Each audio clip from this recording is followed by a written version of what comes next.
People call them the opposition, the bad guys. I believe you have like Faction A, Faction B. There's so many different words for all these different, for the groups here. I'll just call them the global elite. Right now, do you see the global elite, are they being exposed at this time? Yes, and they're being exposed not only from the actions of the people they're contending with or against, but they're also being exposed as a result of a side effect of the population as a whole encountering what you could call an awakening wave, a combinoric effect, if you will, of information coming on out and the breakdown of the legacy media, meaning that the fence or the wall that was between the citizens and what the elite were really doing is crumbling in and of itself. That has a tendency to expose more. Each one of these little nuggets of exposure leads to further and so on. So yeah, the elite have got a real hard row to hoe here for the next few years to just survive. Do you think that the elite, they're just going to sit back and just let everything completely be, everything taken away from them? Or are they going to hit back? Does your report say anything about the elite like hitting back or doing anything, creating events or anything like that? We don't have anything at the moment indicating anything like a false flag or coordinated attack or that sort of a response. Now, we have to bear in mind that we would fall into a trap by saying the elite and thinking of a monolithic, centrally controlled, single kind of point reaction, just as erroneous as calling the vast amount of people that work for the United States federal government as the government. There's just not a single thing going on with the elite. There's many disparate motivations. So some of the people are going to cut and run. We've seen this in the data sets at various levels as the minions depart. The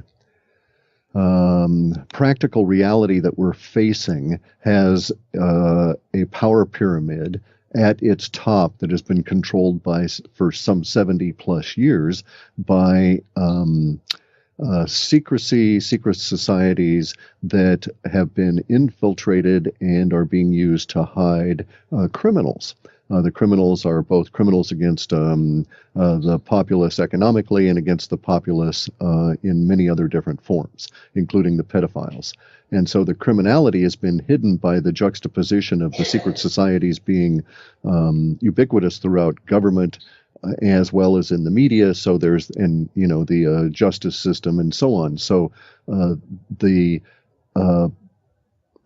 wall that has been held in place was essentially held there and kept there by the media, by the legacy media, because as long as you would bring up anything that the elite didn't want to have discussed, you would be ridiculed. You'll notice, for instance, that I could sit here right now and say that the Queen of England is known to have killed at least 10 native children from BC, Canada, and I'll never be sued. Okay, I can say that this woman may, in all probability, be demonically possessed, and I'll never be sued by them for anything. I could say this about virtually anybody I chose, these kind of words, and you'll never be sued because they don't want this to get to a legal issue. They'll never sue you to try and protect themselves that way. They don't care. Their response in the past would be to have the media come on out and do their damage control and build a wall for them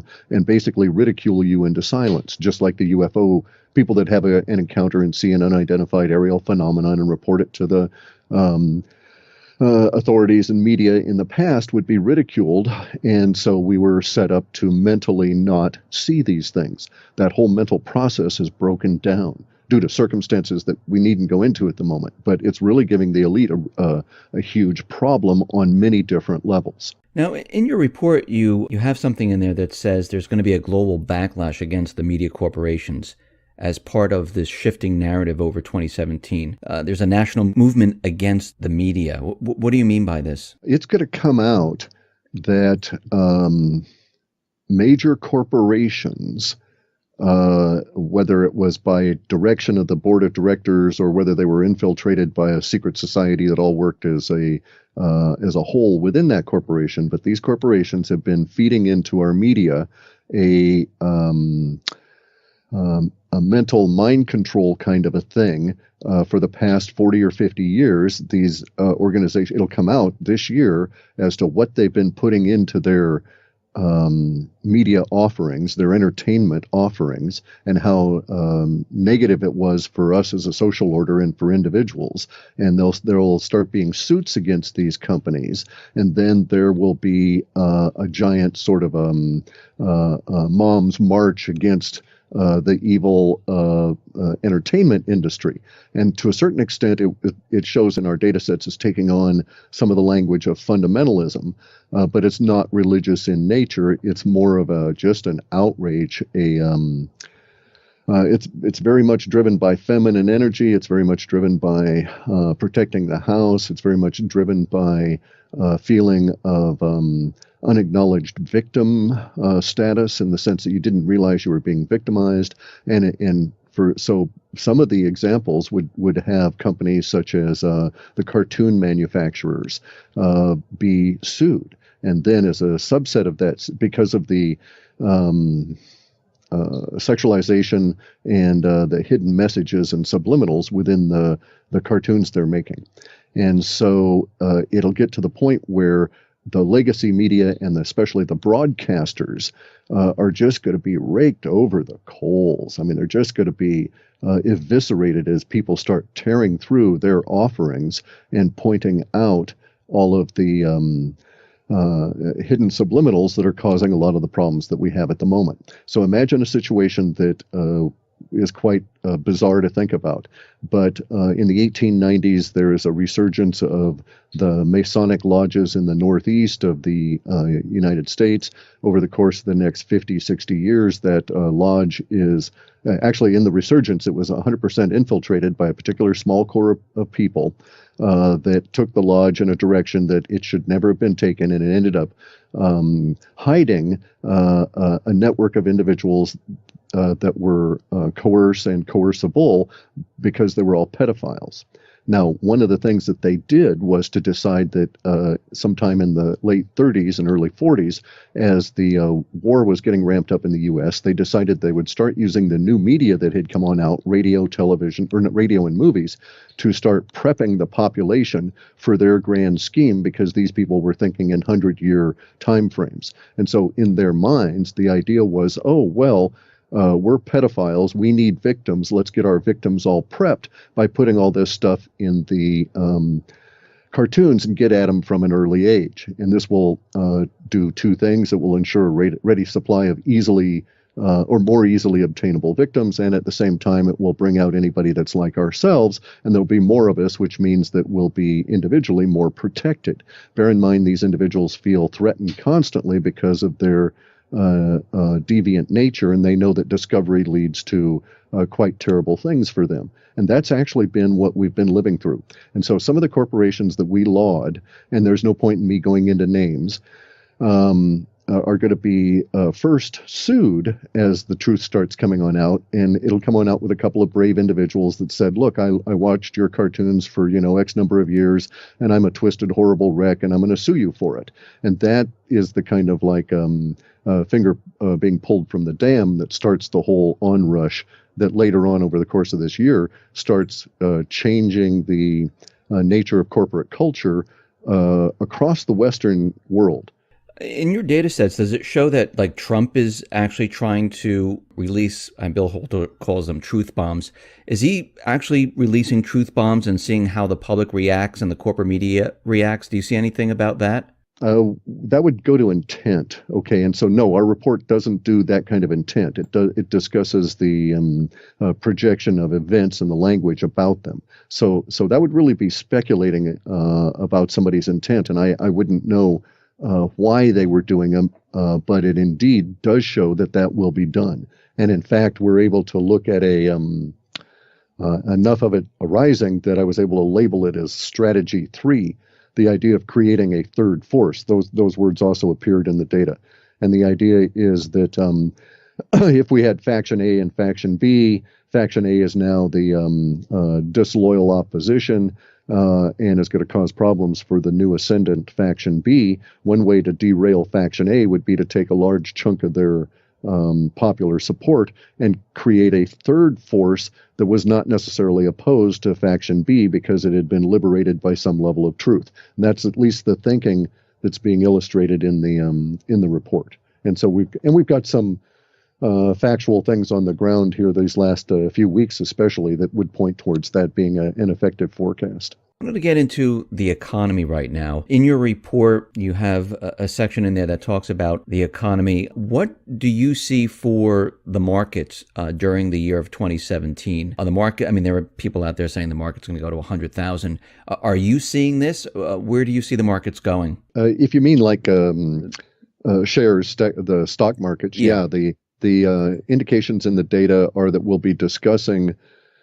that not just you and I, but the more general population will be discussing the idea of a Dow at 125,000 some point later on this year, and so it's pointing to hyperinflation, and the hyperinflation we see in the report really appears as a result of the chaos we go through that's indicated from March through May, as a bunch of currencies go into crises and a bunch of the percolating pots of crises and coffee all come to a boil all at once in this 3 or 4 month period of time. And then the response by the Fed is basically to,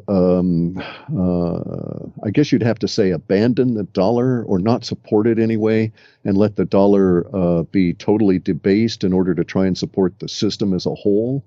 The mechanisms are not showing in the data sets. It's not like it's an organized plan or a playbook, but we get some hints as to what's going to go on. So my response is that what I think will occur is that any interest rate raising is going to be meaningless in the vast amounts of quantitative easing, which basically is debasement of the dollar to a huge level, and the subsequent currency crises would make sense under those circumstances.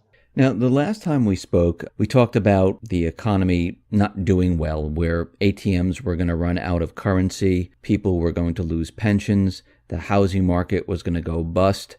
Are we still on track for that? Oh, yes. Oh, yeah. And in fact, it's baked in the cake. That part of, we have to go through a truth and reconciliation period of time. At a macro level, we've been living under an illusionary veil of lies from economically for at least the last 40 years. I mean, ever since we got off the gold standard in the 70s, really, it's all been lie it, fake it until you make it kind of stuff, and lie it into existence. So we have to go through a slap in the face from reality, as the people in India, for instance, are doing at the moment with their currency issues. And as we go through the currency crises, those things will show up. We'll have ATM shutdowns. We'll have riots in the food stores, Venezuela-type period of time. It may lead to individual states having to call out National Guard in order to restore order. The chaos that we're going to go through, I think, would be more representative of the 1918 period of time and the rejection of globalism then, and the outbreak of new ideas and so forth that led to the Roaring '20s, than in fact the many people saying we're actually echoing 29 and that kind of a crash. So yes, we're going to go into a depression, I think, and not a recession, but a real actual acknowledgement of a depression as the currency has come unwound. And it's going to have huge ripples in our society because so much of it is built on, well, all of it is organized around a currency that is based on debt. The currency is not based on wealth. It's not based on growth. It's only based on debt and the continuing assumption of more debt, which equals a Ponzi scheme. And once you get to a certain stage, all Ponzi schemes collapse. Now, when you say the unraveling of the currency, you mean the dollar losing complete value, where it'll be worthless? Confidence. Correct. Exactly. Correct. And we shouldn't be shocked. It's happened in this country. It's happened repeatedly since we've been in existence as a nation. I think there have been 5 or 6 major currency schemes in the USA, interspersed with long periods of a gold standard. And the log periods of gold standards were basically when we grew. China started paper money over 6,000 years ago, and they routinely crash a currency every 27 to 40 years and have to start up with a new one. And it has to do with confidence. Once you lose confidence in the dollar, it takes them a while to get you to have confidence in some other representation of money, some other currency. And bear in mind, it's currency that you pass back and forth with dollars. Currency is not money. It's one step removed. It's something that allows you to do business and have a current transaction and exchange current energy with people without necessarily having to mess with moving real money, which, could be silver and could be quite heavy, that sort of thing. So the currencies are going to cause us real problems because of their age, that there's no value or wealth in them. And we're at that point where we've got to overcome to get beyond and get ahead. And at least in this particular point, there's enough of us that are waking up that we can sit here and contemplate what we're looking at for the next 5 and 6 years and so on, and do some planning as opposed to have to react from crises to crises to crises over that same 6-year period of time. Does that mean that the dollar will no longer be the reserve currency of the world? That's already occurred. The petrodollar has died. We know this now because we have, I don't know how many nations in negative interest rates. All of those are Western currencies that are dollar pegged or based. And now people are trading in oil around the dollar without involving themselves in the dollar at all. So the petrodollar has died. It's no longer true that the U.S. dollar is reserve currency.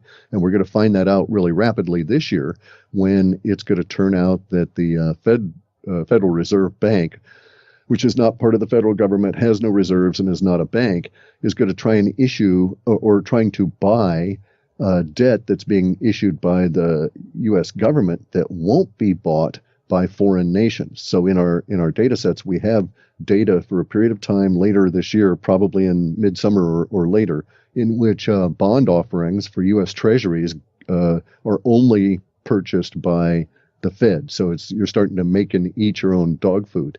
And that cycle doesn't last very long. Now, I just want to break down how this is going to occur throughout this year, because as we get closer and closer to these type of events, you get more information, correct? Correct, yes. So, are we at the point where this is going to really start to break down in this year? Are we going to see inflation? Are we going to see the ATMs dry up with currency? Are we going to see maybe a credit freeze? Do you see this happening this year? Yes, actually within a very short period of time. So this is the first part of February. We should be well into it by middle of March. Crises should be, and chaos should be more the daily operating mode than not. And yes, we will see that this year. We've seen a lot of these data sets shift from long-term data into short-term and now into immediacy data. The immediacy data has effectiveness from 3 days out to about the end of the third week. So some of the immediacy data stuff is forecasting that we're dealing with now.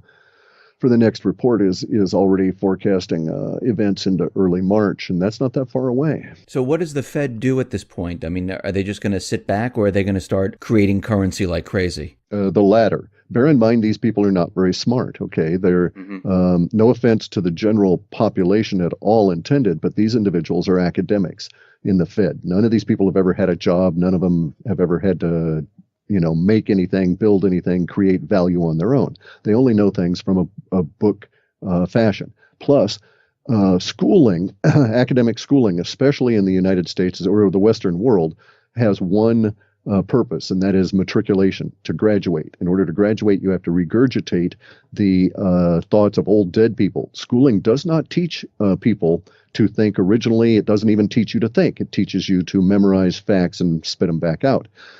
And as a result of which, none of the people that are running the Fed, all of whom are academics and trained and been in their careers and done everything from that viewpoint, none of those individuals can think their way out of a paper sack. So they will try exactly what they've done in the past because they think it is working. Let me also state they're so isolated from the general population and what's going on that they think everything they've done so far has worked and, in fact, was a good thing to do.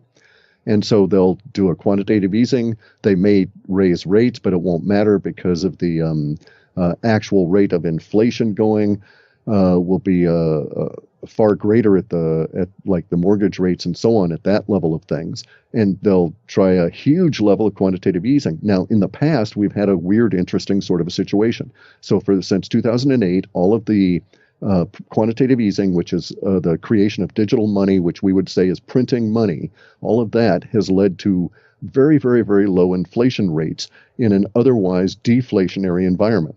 And so this has occurred because the Fed set themselves up for it. They told all the banks out there, basically, they said, give us your assets, your excess reserves, and we'll give you money for it. And so the banks, not being stupid, they gamed the system, and they would get money from the Fed, and they would use it to acquire excess reserves, which they would then give to the Fed as collateral to get more money. So the banks never loaned money into the system at all. And so the Fed at that time was forced to keep lowering rates in order to keep the system going until they eventually got to the point where we're at now, where they're considering negative rates. And so they decided in 2015 that they were going to try the opposite and try and lever themselves out the way they've done in all previous crises. But in all previous crises, they've never, ever had this excessive reserves stash and we'll give you cash policy. So that led to this circuitous eating of money that didn't get into the general population. Thus, we only had marginal inflation in those things that we really need and not a generalized visible inflation everywhere. And so that's going to fall away. Plus, the media, legacy media that used to lie about all the inflation is falling away. And under these two circumstances of the excessive reserves going away because of the long-term rates going up, and therefore banks can make more money loaning money out now than they can giving it, than they can. What they used to do is they'd buy a house or take over a foreclosed house. Then they'd run to the Fed and show the Fed the deed, and the Fed would give them money for holding this excessive reserve. Now they're actually inclined to say, well, look, we're only making 1% maybe on this money that we've got for this deed for the house. So we're just going to sell the house and then we'll loan that money out. And we'll make 3 and 4 and 5 and 6 and 7% as rates go up. And basically they won't recycle the excessive reserves back into the Fed anymore. And so they'll stop gaming that system. And the minute that individual banks do that, then those individual banks become conduits for that currency to start going into the general economy. And thus we're going to get to this situation where the abandonment of gaming the Fed is going to create inflation very rapidly, and the Fed will be too locked into easing, and we'll get into hyperinflation, and then they'll start trying to chase the interest rates after that, and that's when it shows as coming all unglued at the local regional bank level. So it's going to be chaotic. It's going to be wild. When you say hyperinflation, like, can you give an example of what you mean with hyperinflation? Well, the Dow would be 5 times what it is now, or 6 times what it is now, over $125,000, which means that the money's been debased by that same factor. So if you're spending $2 for a gallon of gas now, you can imagine you'll be spending $12 to $15 for a gallon of gas. And that's just the start. Okay. And is this going to be a global phenomenon? What happens to the other countries, Europe? No, actually, the breakdown goes a different way, okay? Within our data sets, we've always had Canada and Australia dollars because they call them dollars at some level and talk about their currency that way. It lumps in with our dollar, and I've got to go through and separate it out. So I know these two in particular, as well as Ecuador, because they're tied to the U.S. dollar. They show up within our USA POP data sets that way. But the Australian dollar and the Canadian dollar are actually going to strengthen against our failing dollar. Once we get to a certain point, the USA dollar starts going down, and commodity-rich countries like Canada and Australia will start rising because there's going to be a commodity purchase boom by the only buyer on the planet, really, at the moment, which is China. And so those two countries go up. Europe is going to not survive as the euro. And that's going to be horrific for everybody over there in a lot of different ways. Here in the United States, what about the jobs? Do you I mean, when this all hits, we're going to see mass layoffs? There's a lot of that in there. But it's not going to be a all at once kind of thing. It's not going to be all in a week. So, for instance, the data sets show that as we get into fall, the regional banking crises really starts precipitating the rolling out of the crises in the quote educational system, which is really the school system. And by that, I'm talking about the colleges. And because of the lending problems break down there, and because the schools themselves are having problems, we have a number of individuals that aren't working in that industry anymore and aren't attending school. So we get a lot of that showing up. But in terms of mass layoffs, uh, it, it's different now because you don't really have a situation of mega employers that are going to say lay off 20 or 30,000 people per day for a whole week. It just doesn't really get to that level. The problems show up in regional banks and then what we might think of as the regional or mid-tier companies. So say 500 employees or less. And those are the guys that get hit by this first. Now, the good news is that humans are not stupid. They're motivated by their own personal welfare. And so there are going to be people that are going to start working out solutions as we get into the crises just because they're desperate enough to do it. And some of these solutions show as being valid across the nation as a whole as we go through these next couple of years. But it's going to be a rough couple of years. There's absolutely no question. Will it get as bad as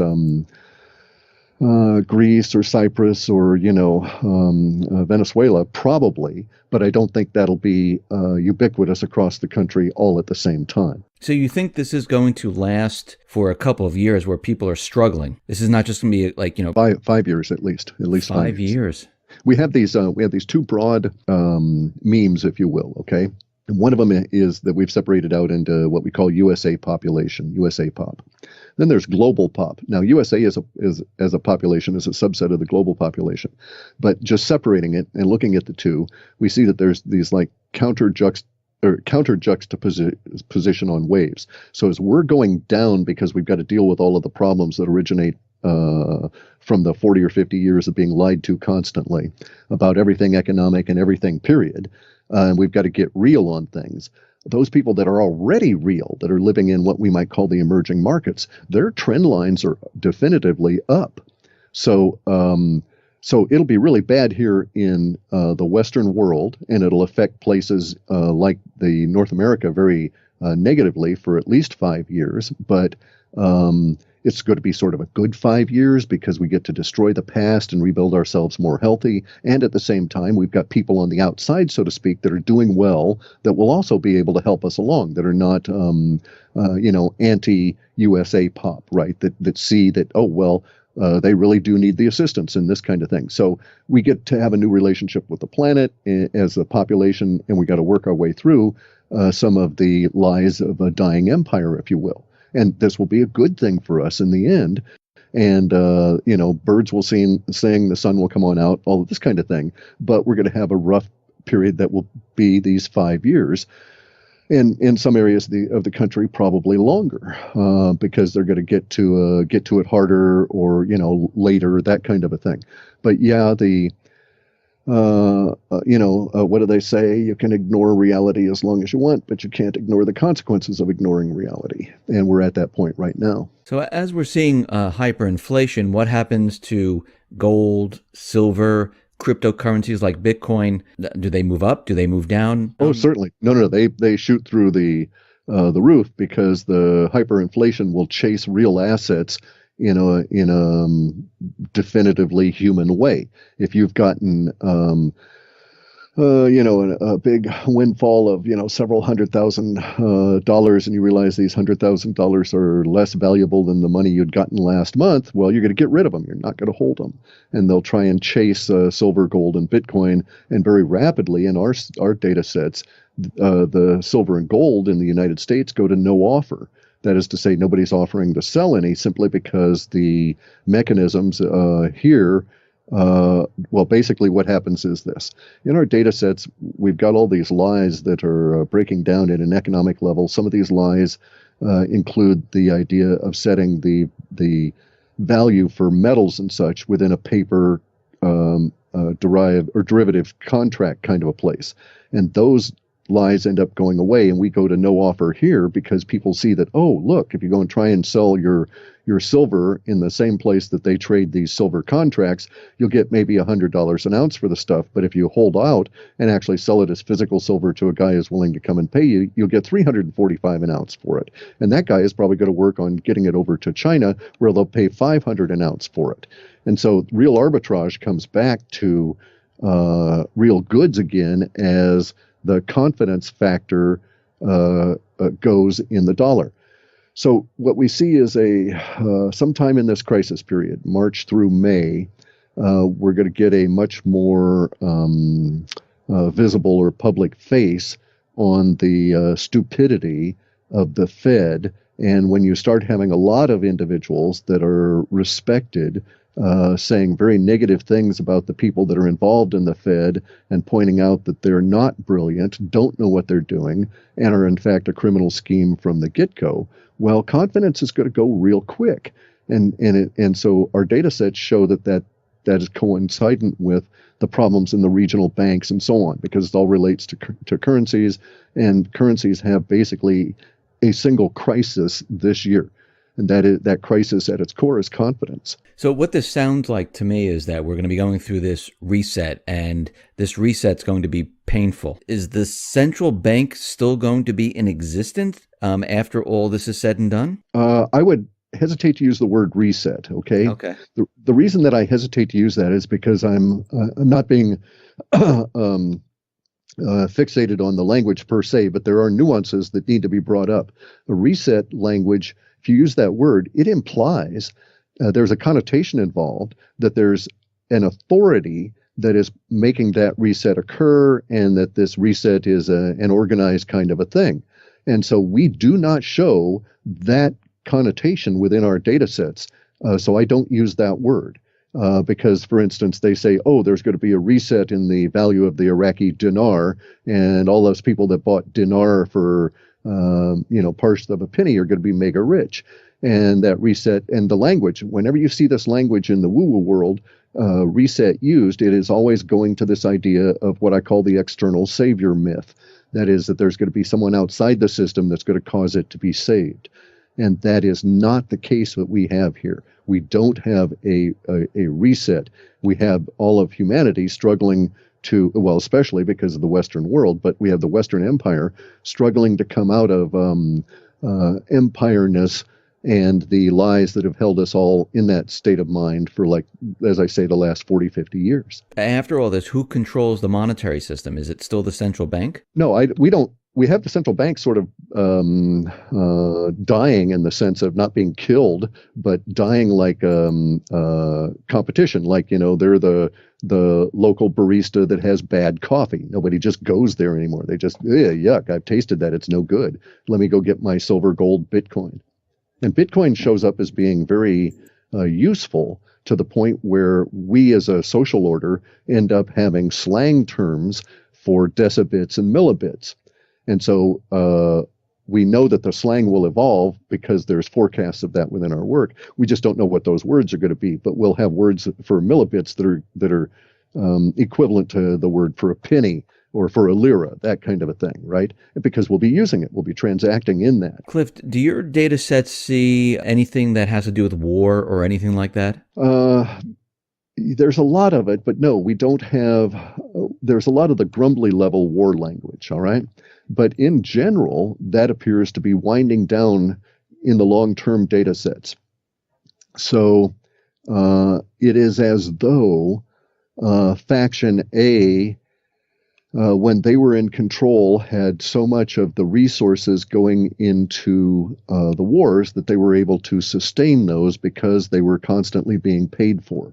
And now that we have two conditions arising, which is that Faction A is no longer in control of those resources, and those resources are dying in and of themselves because they were currency-based, then there's no longer support for all of these grumbling kind of wars around. So in other words, explicitly, the data sets show that the USA POP funding for what we call ISIS or ISIL or Daesh or Daesh or any of these things, for that insurgent level, it just stops. And these people basically, without the money to keep going fade away over a very brief period of time, just relative few months.